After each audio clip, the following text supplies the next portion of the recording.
Welcome to the Very Reverend William McMillan Library.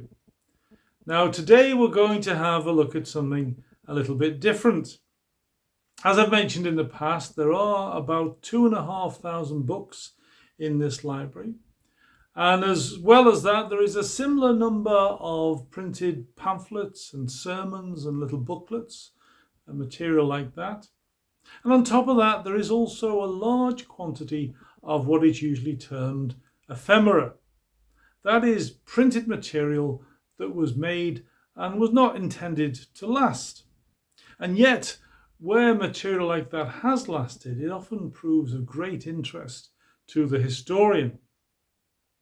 So what I want to look at today comes from what's broadly termed ephemera.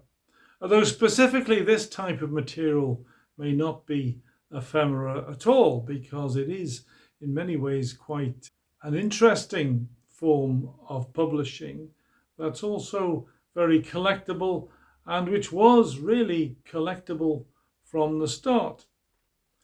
Because what I'd like to look at today is a collection of postcards. A collection of postcards that depict scenes in Dunmurry in the 1930s. Now these are scenes in the village, not in the church, and we're fortunate to have this little set of postcards here. So let's have a look at them now.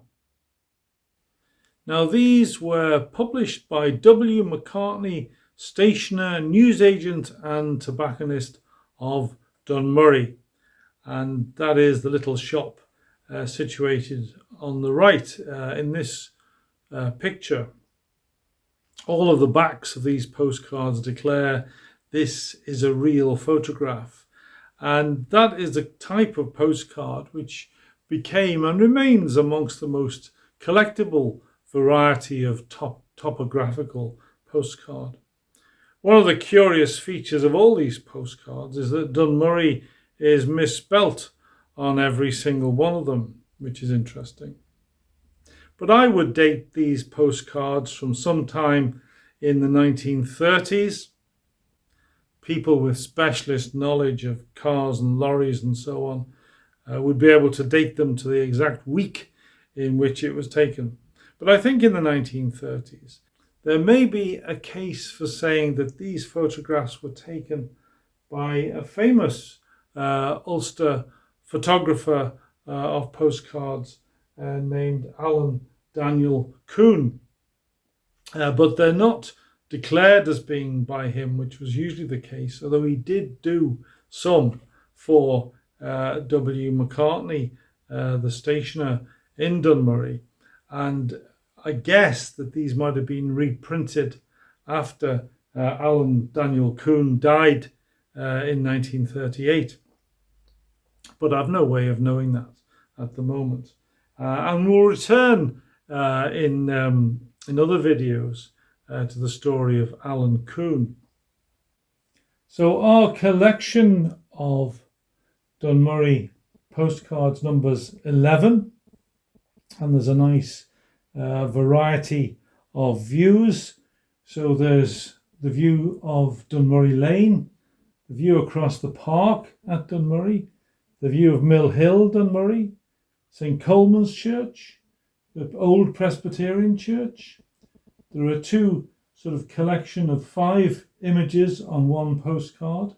There's a picture of the primary school. There are 3 different views of Kingsway, which are perhaps the most interesting of them all. But I will put pictures of all these postcards on my blog, so you can spend a bit more time to look at them, and I will add a link in the description below so you can go to the pictures to study them. So postcards are of themselves very interesting. It's always interesting to see picture postcards of places that you know, particularly like these postcards of Dunmurry. It's interesting to note that although the layout of the road may not have changed, so many buildings have come and gone over the years, and so many Buildings changed their appearances, particularly with the facades of the shops and some other places as well. And then, of course, obviously the road traffic changes considerably, and the road furniture also changes. It's interesting to do comparison shots, pictures of then and now, to see how things have changed. So we're fortunate to have this little collection of Dunmurry postcards here in the library. And postcards are important because they became a very popular and very useful and very important means of communication for many years. They really take off in this country and around the world just at the end of the 19th century. An important thing happens in 1902 when the post office allowed people to write on the back, or technically on the front, of a postcard. They allowed one side to be a complete picture, and on the other side they introduced what was called a divided back. We all know this. On one side you write the address, on the other side you write your message. Before that, you had to fit your message around the picture on the other side. There would have been a little bit of space around the picture, and you had to fit your message in there. But after 1902, you could send a postcard for a halfpenny.